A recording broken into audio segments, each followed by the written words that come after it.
একটা আলু আর এক কাপ আটা দিয়ে মাত্র 10 মিনিটে তৈরি করে নিতে পারেন। মজাদার এই বিকেলের নাস্তাগুলো তৈরি করাটা যেমন সহজ, খেতে তো ভীষণ মজা, যে কোনো সসের সাথে একদম জমে যাবে। আসসালামু আলাইকুম, আশা করছি আজকের রেসিপিটা আপনাদের ভালো লাগবে। রেসিপিটা তৈরি করে নেওয়ার জন্য প্রথমে আমি 1 কাপ পরিমাণ আটা নিয়ে নিচ্ছি। এর মাঝে দিয়ে দিচ্ছি পরিমাণ মতো লবণ আর দিয়ে দিচ্ছি 1 টেবিল চামচ পরিমাণ রান্নার রেগুলার তেল। এবার হাতের সাহায্যে খুব ভালোভাবে মিশিয়ে নেব। যে পর্যায়ে ঠিকঠাকভাবে মিশিয়ে নেওয়া হয়ে যাবে সেই পর্যায়ে হাতের মাঝে আটা নিয়ে চাপ দিলে এরকম দলাকার বলের মতো হয়ে যাবে, আর আঙুলের সাহায্যে চাপ দিলে ভেঙে যাবে। সেই পর্যায়ে বুঝতে হবে যে আটার গায়ে তেলটা খুব ভালোভাবে মিশে গেছে। এবার অল্প অল্প করে পানি দিয়ে পারফেক্ট একটা ডো তৈরি করে নিব। একবার বেশি পরিমাণ পানি দিতে যাবেন না, সেক্ষেত্রে আবার ডোটা পারফেক্ট হবে না। তাই চেষ্টা করবেন অল্প অল্প করে পানি দিয়ে পারফেক্ট একটা ডো তৈরি করে নিতে। একদম হার্ড না আবার একদম সফট না, এরকম একটা ডো তৈরি করে নিয়েছি। এবার এটাকে সেট হতে রেখে দিয়ে আমি চুলায় একটা প্যান বসিয়ে নিয়েছি, আর তাতে দিয়েছি পরিমাণ মতো তেল। এরপর দিয়েছি কিছুটা পরিমাণ পেঁয়াজ কুচি আর কাঁচামরিচ কুচি, দিয়ে দিয়েছি সামান্য পরিমাণ হলুদের গুঁড়া আর একটু জিরার গুঁড়া।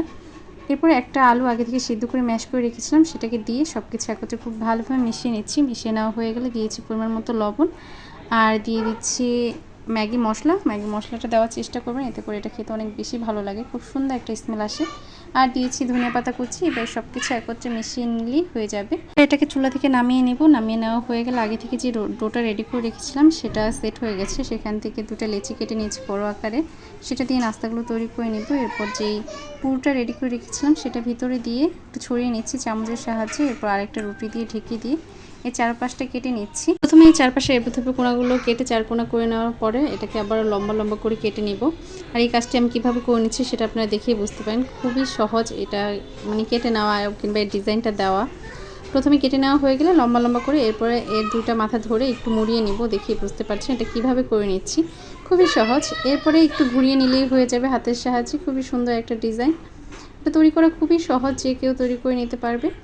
সবগুলো নাস্তাই একই পদ্ধতিতে তৈরি করে নেওয়া হয়ে গেলে এটাকে ভেজে নেব। ভেজে নেওয়ার জন্য চুলায় একটি প্যান বসিয়ে তাতে পর্যাপ্ত পরিমাণ তেল দিয়েছি।